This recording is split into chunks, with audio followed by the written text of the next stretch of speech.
In this video series, we're going to have a look at WordPress from a beginner's perspective. There are lots of reasons you should be using WordPress and get yourself familiar with it.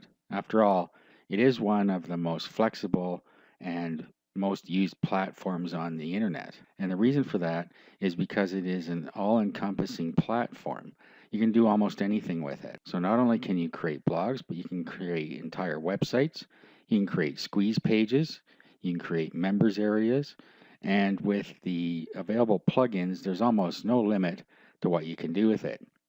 It also, right out of the box, has responsive design. As you can see in the picture right here, what happens is that WordPress, with many themes, especially the ones that are built by WordPress, will automatically adjust the size to make your website fit in a smartphone or tablet. So you get fully responsive design right out of the box. So what I'm going to do is I'm going to show you how you can get a WordPress site set up. We'll go through the install process and we'll go through the setup process. We're going to go through adding themes and plugins and creating a blog and then creating an actual website out of it. I'll also give you an example of creating a squeeze page where you would collect subscriber information so that you have a good feel of what you can do with WordPress. So in the next video, we're going to go through getting WordPress installed on your domain.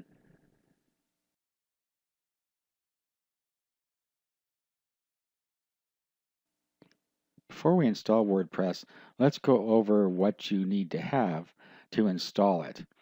Now, let me point out that we are looking at hosting WordPress on your own domain name. So we're looking at wordpress.org, which is the script you install. There's also wordpress.com, which is a platform that is hosted by WordPress itself. You can create a free blog on here, but it isn't nearly as flexible. Plus, you don't have complete control over it. So I just wanted to make that clear that we are talking about hosting your own WordPress site. Now, to do that, you're going to have a couple things. Let's go over what you need. First of all, you're going to need a domain name. This is your www address. So there are different places you can register them. For instance, GoDaddy and Namecheap. So you can just go find a domain name by doing a search and register it. The other thing you're going to need is web hosting. Usually you can get web hosting at the same spot where you get your domain name, or you can get it in other places. Personally, I never get them at the same place. I register my domains at one spot and I host them somewhere else. But of course, that's entirely up to you. So for instance, HostGator, you get hosting for as little as $3.99 per month. Now what you need to make sure you get is a MySQL database, and all the packages from HostGator have that. So if we were to go and have a look here, for instance, let's just click up here on web hosting. Okay, and then you have your different plans here. So either get a baby or a business plan if you're going to go with HostGator. So you can compare all the plans by clicking here and just see which one suits your needs. So if you look at the comparison here at what you get, you can see the differences here. Now the main one that you need to watch out for is the one domain name versus unlimited domain names. If you're going to ever build more than one website, you might as well go for the baby plan here. So that's the main difference between these two that you need to worry about. I wouldn't buy one that you can only host one domain on. Of course, that's entirely up to you. Okay, so once you have your domain name and hosting, you can go ahead and start installing WordPress, and that's what we'll go over next here.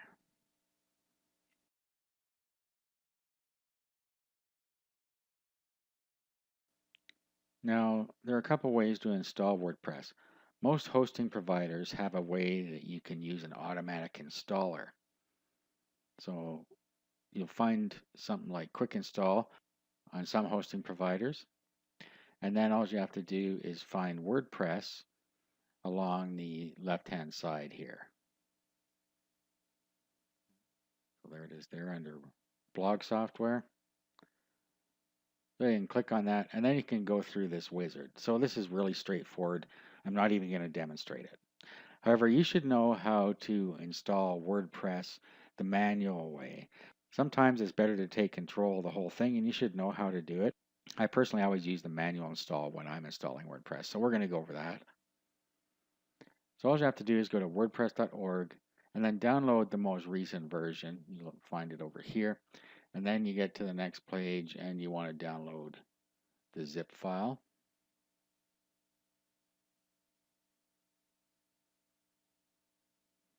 And just save it to your computer.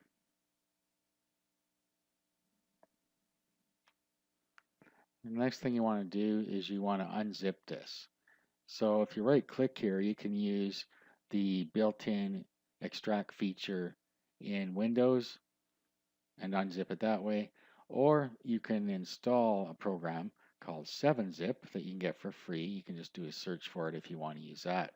Or any other program you want to use that'll unzip the files. So you can do a search for 7-Zip if you don't have a way to do it, and it's a free program you can install. I use it because it's the fastest one I found.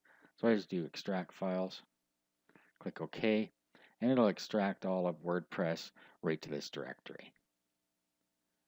So your WordPress files will be right inside here and inside the WordPress directory, and there is the whole WordPress script. Now what we need to do is upload that to our hosting account. To do that, you're going to need an FTP client. And you can get a free FTP client called FileZilla. Just do a search for it and download it and install it on your computer. So here's what FileZilla looks like. On the left-hand side, this will be the files on your computer. On the right-hand side, once you hook up to your server, this is where your files will be uploaded to. So to hook up to your server, you can put your host name in here, which is your domain name, and then the username and password for your hosting account. You can also go into your control panel or whatever you have to control your hosting and set up an FTP account there and use that. Now there's also, if you go into File and Site Manager, you can put your sites in here, and that way you'll be able to access them very quickly. Okay, so I'm going to go ahead and connect up to my server. Okay, and here is my server on the right-hand side.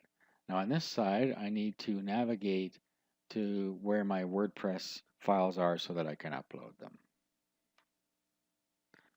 Okay, so to upload this, we just go inside here and upload all of these. Now when I upload these over to here, they're going to be available right when I go to my domain name. What I mean by that is if I type my domain name in my browser bar, it's going to go right to WordPress. You can also put it in a directory, so it'll be your domain name / whatever directory you put here. So if you put blog, for instance, it would be your domain name / blog. So depending on which way you want it to appear, whether in a folder or right when you type in your domain name, that will determine how you upload your file. So when I type in my domain name, I want it to go right to my blog. Okay, so we're going to just select all these. Select one and hit Control A, and then right click and upload. That's going to upload the entire WordPress script there. Now the next thing we need to do is go and create a database for our WordPress blog since it is database driven. So go to the databases section of your control panel. If you're not using cPanel hosting, you'll be able to find it somewhere else, but you will be able to find somewhere to create a MySQL database. So I have this database wizard, so I'm going to go in here. So all you got to do is put a name in here for your database. It's always good to use a name that has something to do with the site you're creating if you can. So I'm just going to call this TST123. The next thing we need to do is create a username that can access the database. And this username and password will be used by WordPress to access the data. I'm just going to name it the same here. And then what you need to do is put a strong password in here, and you can use the password generator. So just copy this, and then say that you've copied it somewhere safe. Click Use Password. You'll see you now have a nice strong password, and then Create User.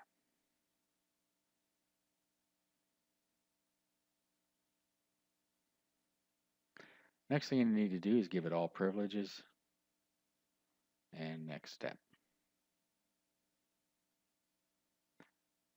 Now at this point you have everything you need. What you need to do is save it somewhere in Notepad or somewhere. So what I always do now is I save the information in a Notepad session. So I already have the password in my clipboard, so I'll paste it in there. And then what we can do is just copy this right here. Just copy that one line. That contains your database name and your username, which you'll need during the install. So we'll paste that here. We now have everything we need going forward. Now let's go and see how our upload's doing. You'll see that it's now done. It says successful uploads, no failed uploads. So to get the install going, all we have to do now is type in the location where we uploaded this. So basically I just got to type in the domain name where I uploaded these files, where I want it installed. The first thing you need to do is choose your language. All right, now it's telling us here we need our database name, username, password, database host, and table prefix. So let's click Let's Go. We have most of that already. So if we bring up our Notepad session here, we can take our password first, copy that, and paste it in where it says password. Now we made our database name and our username the same when we were creating them. So we just got to grab it once here.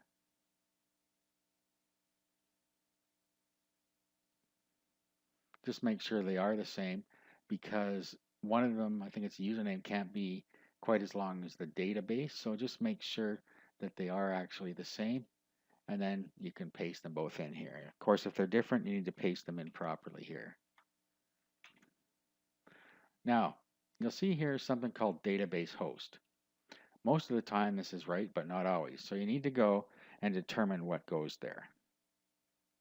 So if you go to the database and then you go to phpMyAdmin, you'll see up in the left-hand corner up here, it says server localhost. So whatever that says there, that's what you need in your install. So that's correct for me. The next thing is a table prefix. This is so you can install multiple instances of WordPress in one database just by changing the table prefix. If you have unlimited databases, then you don't have to worry about changing it. But I always change it from WP just for security reasons. It doesn't matter what it is. I'm just going to call it MT for my test. But whatever you want to do, you can put it here. Okay, let's submit.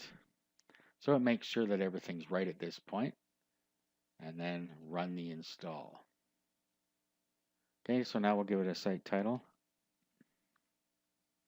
Then you need a username. Don't use admin, use something else.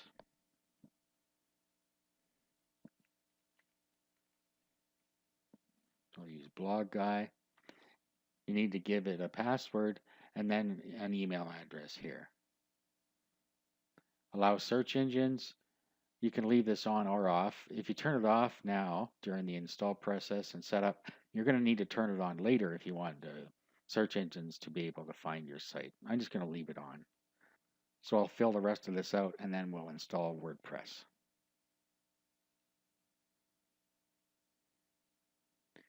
Okay, and log in.